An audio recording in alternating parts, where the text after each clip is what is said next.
আমি তারেক বলছি। জি একটু আয়সা আসিয়া জি আসিয়ার শরীর কেমন আছে এখন? ভালো না, রক্ত ব্লাড দিচ্ছে, ব্লাড দিচ্ছে।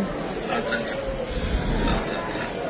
তো আমি আমাদের ওখানে যারা নেতা কর্মী আছে, বেশ করে নয়ন আছে ওখানে, ওকে আমি বলেছি আমাদের মাগুরায় যারা নেতৃত্ব আছে তাদেরকে আমি বলেছি যে তারা পাশে থাকবে, তারা আসিয়ার পাশে থাকবে যাতে করে আসিয়ার ন্যায় বিচার হয়। জি আসিয়ার সাথে যারা অন্যায় করেছে তারা যাতে শাস্তি পায়। জি এর জন্য আমাদের অবস্থান থেকে আমরা চেষ্টা করব, যতটুকু সম্ভব আমরা চেষ্টা করব যাতে দেশের আইন অনুযায়ী আপনারা যাতে সঠিক বিচার জি পান। জি এবং একই সাথে আমি নয়নকে বলেছি যে আসিয়ার জন্য চিকিৎসার জন্য যেসব ব্যবস্থা নেওয়া সম্ভব সেই সব ব্যবস্থাগুলো আমরা চেষ্টা করবো আমাদের দলের অবস্থান থেকে। না, ওই নয়ন ভাই খুব করেছে আমার জন্য। আমার যে খোলাফান আছে আমরা সারা রাত যাবে, আমার জেনের যা লাগে সব দিচ্ছে। মানে ওনার নির্দেশে করেছি।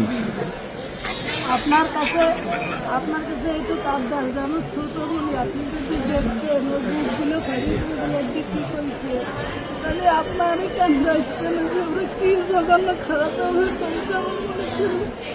আপনার কাছে এইটুকু অনুরোধ যে আমার শাস্তিটা দেবেনি, আর আমার দিকে মনে ক্ষতি করেছে ওরা, একটু আপনার কাছে আবদার চাইও, একটু বিচার দিলাম আমি। ইনশাআল্লাহ আমরা আমাদের অবস্থান থেকে আমরা চেষ্টা করবো যাতে আসিয়া ন্যায় বিচার সেই প্রতিষ্ঠা থাকবে। আপনি চিন্তা করবেন না, আসিয়ার চিকিৎসার জন্য যা কিছু প্রয়োজন আপনি যদি কিছু মনে করেন আমাদেরকে জানাবেন, ঠিক আছে? এতে নিয়ে টেনশন করবেন না। ভাই আসবে আমার সাথে। আমাদের লোকজন সবাই নেতারা আপনার পাশে, আসিয়ার পাশে তারা থাকবে। জি আছে নয়ন ভাই, আপনি নয়ন ভাই আছে, আপনি আছেন, আপনি তো সব দেখতেন, তারপরে আমার দেখতে কি দেয়। আর আমরা দোয়া করি ইনশাআল্লাহ আসিয়া যাতে দ্রুত সুস্থ হয়। আমি তো এই দোয়াই করি যাতে আমার বুড়িটা বুড়ি ফেরত আসে। ইনশাআল্লাহ টেনশন করবেন না, চিন্তা করবেন না, দেশের মানুষ আপনার পাশে আছে। দেখতেছি তুমি, আচ্ছা আচ্ছা বল।